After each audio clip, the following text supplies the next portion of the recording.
Hello guys. So this is review number 2. ये PGDC 11 का नहीं, रादर देन DAV कॉलेज का होने वाला है, जो कि आ गया है हमारी स्क्रीन पर। तो चलिए इसी कॉलेज के लिए हम वेरियस चीज़ें डिस्कस करेंगे। तो क्या इसका वर्चुअल टूर है, ये कॉलेज कैसा है, कितनी प्लेसमेंट्स होती हैं, नैक ने क्या ग्रेड दिया है और हॉस्टल्स कैसे हैं, सारी बातें हम इस वीडियो के अंदर करने वाले हैं। तो चैनल को फटाफट से सब्सक्राइब कर लो अगर अभी तक नहीं किया है, एंड वीडियो को एंड तक देखना, सारी बातें समझ में आ जाएंगी।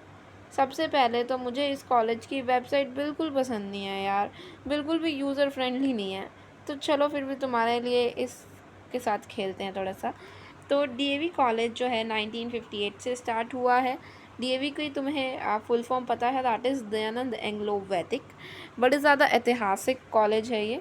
स्वामी दयानंद, जिनकी on the day of Diwali death हुई थी, उनको श्रद्धांजलि देने के लिए एज अ बड़े ज़्यादा एमिनेंस लीडर रहे हैं वो। उन्होंने बहुत ज़्यादा काम किया है सोसाइटी के लिए। तो आप उनकी एक अंतिम इच्छा लगा सकते हैं। जो उनके डिवोटीज़ थे, फॉलोअर्स थे, उन्होंने सोचा क्योंकि हम एक संस्था बना दें जिससे कि सोसाइटी का बेनिफिट हो, तो उनको डिनोट करने के लिए, स्वामी दयानंद को डिवोट करने के लिए DAV की संस्था जो है ओपन की गई। तो अब हमें क्या ही कहना चाहती हूँ कि DAV जो है एक अच्छी, आप लोगों ने सुना होगा काफ़ी, हर एक DAV बहुत अच्छा माना गया है।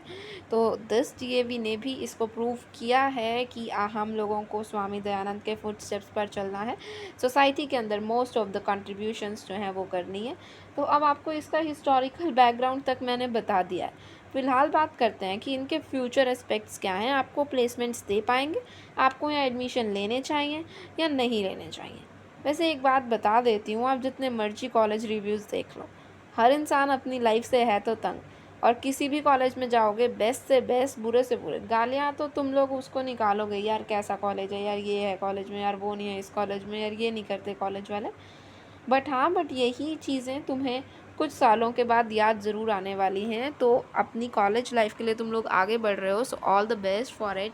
फ़िलहाल स्टार्ट करते हैं DAV कॉलेज का रिव्यू। अभी इनको सबसे पहले इन्होंने ही बताया था हमें शेड्यूल वगैरह के बारे में, एडमिशन स्टार्ट होने जा रहे हैं। तो सबसे आगे रहता है इन्फॉर्मेशंस के मामले में ये कॉलेज, ये बात तो हमें वहीं से क्लियर हो गई थी। और नोटिस वगैरह में भी लिस्ट भी सबसे पहले निकालेगा, देखना BA BSc वाला तुम्हारी है। कॉलेज अगर मैं बात करूँ, कॉलेज तो सुंदर बना हुआ है, ग्रीन कलर का है। इस कॉलेज के सामने एक पार्क भी है जहाँ पे वो पेरिस जैसा वो कुछ वो बना हुआ है। और एक म्यूज़ियम भी है सामने जो कि बड़ा खाली पड़ा रहता है। और गेड़ी रूट की बात करें तो गेड़ी रूट भी इन्हीं कॉलेज वाले बच्चों के लिए स्पेशली बना है। मतलब इनके लिए नहीं, बट मोस्ट ऑफ द लोग आपको DAV के ही वहाँ पे मिलते हैं, क्योंकि DAV के बिल्कुल पास है, सेक्टर 10 के अंदर ही दोनों है। DAV वाली सड़क ही गेड़ी रूट को एडजॉइन करती है। तो जब जाओगे तो बड़े अच्छे से समझ आ जाएगा क्या गेड़ी रूट है, क्या सेक्टर 10 है, कौन सा 32 सेक्टर है, सारी बातें आप लोगों को समझ आएंगी। तो इन्होंने सारे कोर्सेज़ प्रोवाइड कर रहे हैं आप लोगों को, BA BSc BCom BCA and the BBA। Facilities और कोर्सेज़ आप लोग यहाँ से चेक ऑन कर सकते हो। वैसे अभी तक आप लोगों को ये बातें पता है। मूव ऑन करते हैं फैसिलिटीज़ पे। स्मार्ट क्लासरूम है, लेबोरेटरीज़ हैं, लैंग्वेज लैब्स हैं। जो जो चीज़ें SD कॉलेज के अंदर थी सारी चीज़ें हैं यहाँ पर, कुछ ज़्यादा ही हैं, कम कुछ नहीं है। फ्रूट शॉप, मिल्क बार, ये सारी चीज़ें हर एक कॉलेज के अंदर हैं, हर एक कॉलेज के अंदर। शूटिंग रेंज हर किसी कॉलेज में नहीं है, बैडमिंटन कोर्ट्स भी हर किसी कॉलेज में नहीं है, हैंडबॉल ग्राउंड भी यहाँ है, volleyball court, basketball court, cricket ground. इनका NSS और NCC भी काफ़ी अच्छा है, बहुत सुनने में रहते हैं यहाँ के लोग NCC वाले। NCC अच्छा है यहाँ का, ठीक है। उसके बाद अरे नीचे हो जाए यार। NCC आर्मी विंग देखो, NCC naval wing, NCC air wing, इतनी सारी NCC की विंग्स हैं, हर एक कॉलेज में नहीं है। हर जगह बस एक ही NCC विंग ही होती है। वाईफाई कैंपस है पूरा का पूरा बच्चों के लिए भी। मेडिकल फैसिलिटीज़ हर जगह अवेलेबल है, बट सही बताऊँ तो वो मेडिकल फैसिलिटीज़ काम की होती नहीं है, बट हाँ रखी हुई हैं, हाँ ठीक है। ऑडिटोरियम के अंदर AC लगा हुआ है, क्लासरूम्स में नहीं लगा हुआ है। ओके, ऑडिटोरियम में लगे ज़रूर तुम्हारे 10 AC होते हैं, बट वो चलते नहीं है क्योंकि भीड़ इतनी होती है, तो और कार्बन डाइऑक्साइड ज़्यादा हो जाती है। और बस इतना ही है। एडमिशन्स वगैरह की तो बातें आप सब लोगों को पता है। तो चलिए अब लोग हम नीचे चलते हैं। बिल्कुल ये देखो, ये रहे हमारे स्वामी दयानंद, है ना, दयानंद सरस्वती, इनकी फाउंडेशन, फाउंडर आर्य समाज उन्होंने फाउंड किया था, तो उन्हीं के ऑस्पिशियस पर चल रहे हैं महर्षि दयानंद। आप यहाँ से प्रिंसिपल देख सकते हैं, और जो फॉर्मल हमारे डायरेक्टर हैं श्री पूनम सूरी जी, जो कि दिल्ली से पूरे इंडिया के डीएवी को या डीएवीएंस को जो है लीड कर रहे हैं। अब आप अपनी प्रिंसिपल मैम भी देख सकते हैं, दैट इज़ प्रोफेसर रीटा जान, जो कि आप लोगों को वहाँ पर एज अ प्रिंसिपल देखने को मिलेंगी, जिन्होंने सारा संभाला हुआ है। और अगर लड़कियाँ सुंदर होने की बात करूँ, मुझे तो एसजी की लड़कियाँ ज़्यादा सुंदर लगी as compare to DAV college. ठीक है, ऐसी बात नहीं है, जीसीजी 11 की लड़कियाँ भी ज़्यादा सुंदर हैं, और गर्ल्स कॉलेज की लड़कियाँ ज़्यादा सुंदर होती हैं as compare to the coed ones. This is the proven task, apply करके देख लेना, 42 जाकर देख लेना और डीएवी जाकर देख लेना। तो चलो कैंपस लाइफ को बाद में देखेंगे, पहले हॉस्टल लाइफ या हॉस्टल के कुछ रूल्स एंड रेगुलेशंस देख कर आते हैं, because this is definitely a home far away from home. तो मैस का खाना तो मैंने डेफिनेटली नहीं खाया होगा, वहाँ का कुछ इस तरीके से मिल रहा है, लग तो साफ़ सुथरा रहा है, तो और सही लग रहे हैं लोगों की हेल्थ भी, मतलब ठीक ही होगा खाना। और वार्डन्स और देख सकते हो आप यहाँ पर आपके कि आपको किन लोगों के साथ डील करना पड़ेगा। दैट उससे पहले यहाँ पर देखो कि क्या क्या फैसिलिटीज़ आप लोगों को वहाँ पर दे रहे हैं। मेडिकल फैसिलिटीज़ अवेलेबल हैं, एक तो सारी की सारी होती नहीं है यार, कहने की बात है, फिर कहेंगे जाओ सामने 16 वाला हॉस्पिटल है ना, उधर चल जाओ, ऐसे ही होता है। उसके बाद एयर कंडीशनड हॉस्टल मेस है, तो जो भी मेस है वो आपको खाना ठंड में बैठ के खिला देंगे, बट रूम्स के अंदर आपके एसी हो ना हो वो आप पे डिपेंड करता है कि आपने कौन सा रूम लिया है। उसके बाद यहाँ पर हम लोग पढ़ेंगे, इसको क्या लिखा है कि जो स्टूडेंट्स हैं उनको होलसम और न्यूट्रिशियस फूड मिलता है, कहने की बात है भैया, बट उनके हिसाब से मिलता है। To maintain the standard of food and observe the जो भी क्लियर वार्डन्स एंड प्रिंसिपल में एक सरप्राइज चेक्स करते रहते हैं डिफरेंट किचन्स में, ताकि बच्चों को कोई प्रॉब्लम ना हो, मेस वालों पर डर बना रहे। हाँ ठीक बात है ये। उसके बाद जो हॉस्टल मेस है वो एक लेविश किचन इक्विपमेंट उनको प्रोवाइड किया गया है, वेजिटेरियन फूड ही प्रिपेयर्ड होता है स्ट्रिक्ट हाइजीन के अंदर, नॉन वेजिटेरियन फूड आपको नहीं मिलेगा इन हॉस्टल। बाहर तुम खा सकते हो, बाहर से तुम ला के भी खा सकते हो, रादर पंजाब यूनिवर्सिटी के अंदर वेज नॉन वेज दोनों तुम्हें मिलता है, मतलब नॉन वेज तुम अलग से बनवा सकते हो अपने लिए, बट वो खुद तो वेज ही देंगे आप लोगों को, जो कि अलग से पैसे दे के नॉन वेज बन जाता है।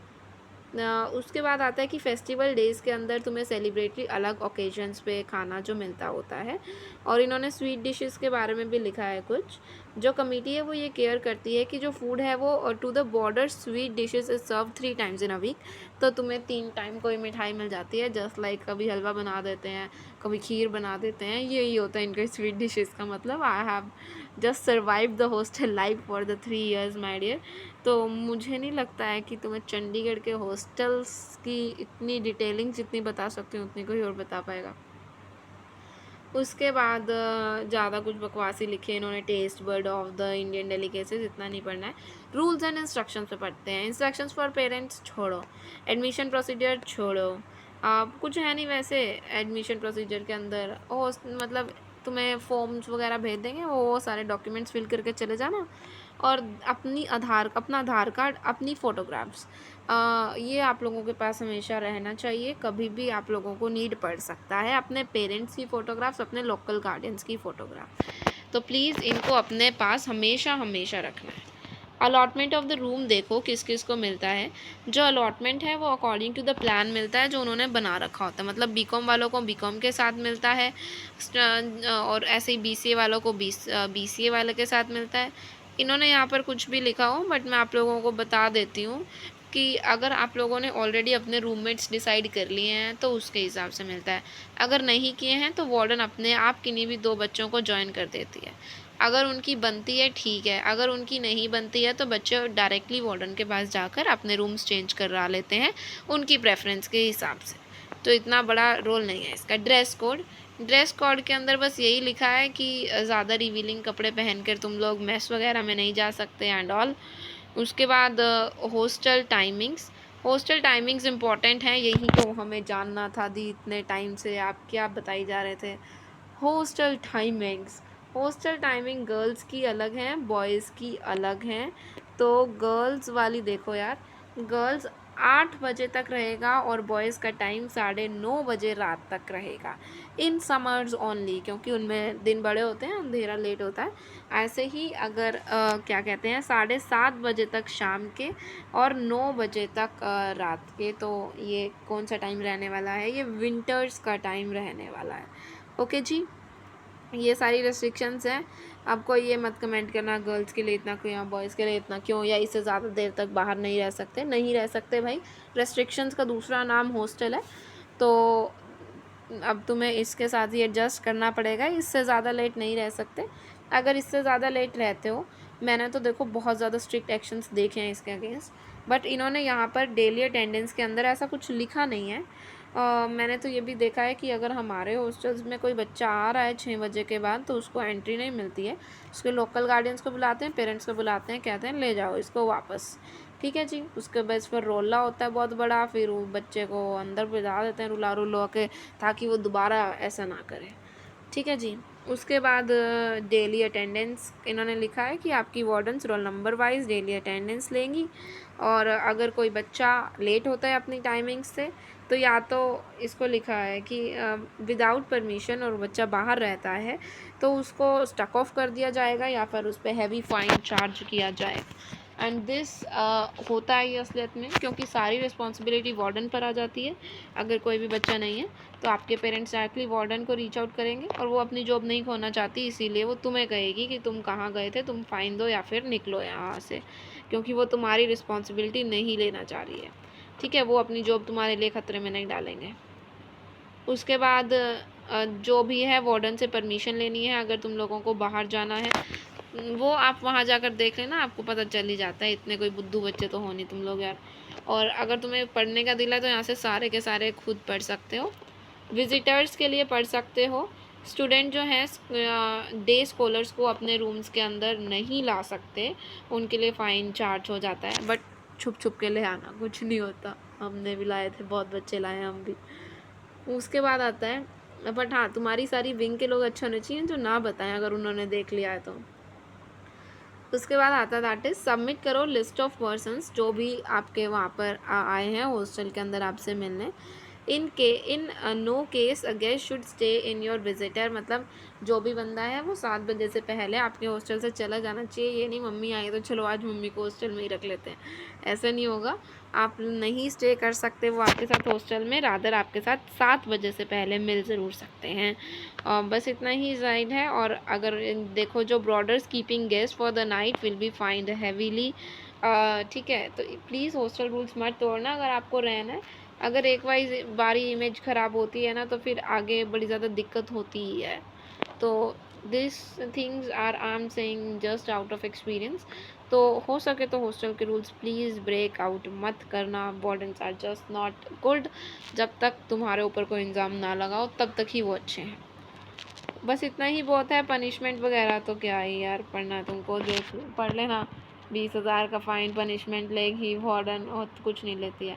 हाँ थोड़ा फाड़ी मत करना, तुम्हारी सिक्योरिटी नहीं मिलेगी तुम्हें वापस। कई बच्चे करते हैं अब तो हम हॉस्टल छोड़ रहे हैं ठाँ ठाँ कर देते हैं, सारा कुछ तोड़ फाड़ देते हैं, तो बिल्कुल गड़बड़ हो जाएगी, तुम्हारी सिक्योरिटी नहीं मिलेगी तुम्हें रिटर्न में। अच्छा ये देख लो पार्किंग ऑफ व्हीकल्स, अब व्हीकल्स भी नहीं रख सकते, कार मोटर साइकिल स्कूटर्स वगैरह आप लोग इस कॉलेज के अंदर के अंदर। तो within the premises not allowed to keep park motor car motorcycle scooters या साइकिल्स, कोई भी व्हीकल प्रेमिसेस के अंदर। और of this rule will be taken as a serious breach of discipline, तो ये डिसिप्लिन के अगेंस्ट है। अप्रोप्रिएट स्पेस जो है प्रोवाइड किया गया है, जो भी अथॉरिटीज़ ने वो रिस्पॉन्सिबल नहीं है अगर वहाँ से कोई तुम्हारी चीज़ गुम होती है, साइकिल या फिर मोटर बाइक या कार वगैरह। अगर बस ये चीज़ें हैं। और इन्होंने ये लिखा है कि अगर आप लोग वहाँ पर दारू सिगरेट वगैरह इंटॉक्सिकेंट लेते हुए पकड़े गए अल्कोहलिक बेवरेजेस, तो तुम्हें हॉस्टल से बाहर निकाल दिया जाएगा। बाकी ये बातें बकवास हैं, क्योंकि ऐसा कोई हॉस्टल मैंने देखा नहीं जब बोतलें खुलती हैं, नहीं है। तो डिपेंड करता है कि आपकी कैसी कम्युनिटी है, आप कैसे लोगों के बीच में रह रहे हैं। तो बस सारे काम करना, वार्डन से बच के रहना, यही हॉस्टल लाइफ है, मज़े करना अपना। थोड़ा सा हम प्लेसमेंट्स के बारे में देख सकते हैं। हॉस्टल्स के बारे में बहुत ज़्यादा हो गया यार, या फिर इस वीडियो को यहाँ पर एंड कर सकते हैं, totally based on the hostels.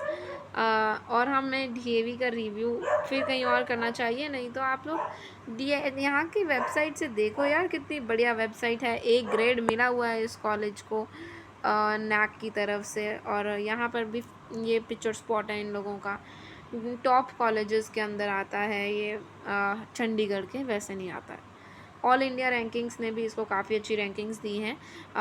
Commerce के अंदर 46 नंबर पे है, साइंस में 37 नंबर में, BC अच्छी है यहाँ पे 21 नंबर में। और उसके बाद इतना कुछ नहीं है। चलिए आगे चलते हैं हम अब लोग। थोड़ा सा प्रेसिडेंट वगैरह के बारे में आपने देख लिया। अंडर ग्रेजुएट कोर्सेज़ यहाँ से देख सकते हो, कितनी सीट्स हैं यहाँ से देख सकते हो। थोड़ी बहुत ही ये देखो अवेलेबल सीट्स 1000 BA के अंदर, बट वही ये डिवाइड हो जाती है ना। तो BA B.Ed 4 year integrated course 50 सीटें हैं। BBA के अंदर 120 सीटें हैं। उसके बाद बैचलर ऑफ कॉमर्स के अंदर 280 सीट्स हैं। और ये सारी चीज़ें हैं जो आपको सब्जेक्ट्स में वगैरह में मिलेंगी कि कोई सब्जेक्ट्स आपको करना है, चूज़ कर सकते हो एंड ऑल। BCA के अंदर भी 120 सीट्स आप लोगों को मिलेंगी। तो आई थिंक आप लोगों को थोड़ा सा होलसम एक्सपीरियंस हो गया है। और कॉलेज का टाउन देखना है, कॉलेज कैसा दिखता है, तो आप डेफिनेटली यहाँ से देख सकते हैं। और सोसाइटीज़ भी यहाँ पर अच्छी खासी अवेलेबल हैं। बाकी हमारे साथ चैनल के साथ जुड़े रहोगे तो बड़ी सारी इन्फॉर्मेशन आपको कॉलेजेस की बताती रहूँगी। इसके लिए just do subscribe the channel and nothing else. कि सोसाइटीज़ में कैसे पार्ट लेना है, कैसे इवेंट्स हैंडल करने हैं, सब काम किया है मैंने, तो सब काम आपके साथ भी शेयर करूँगी। इसीलिए अब आप लोगों के साथ मिलती हूँ in the next video. Till then bye bye and Jai Hind.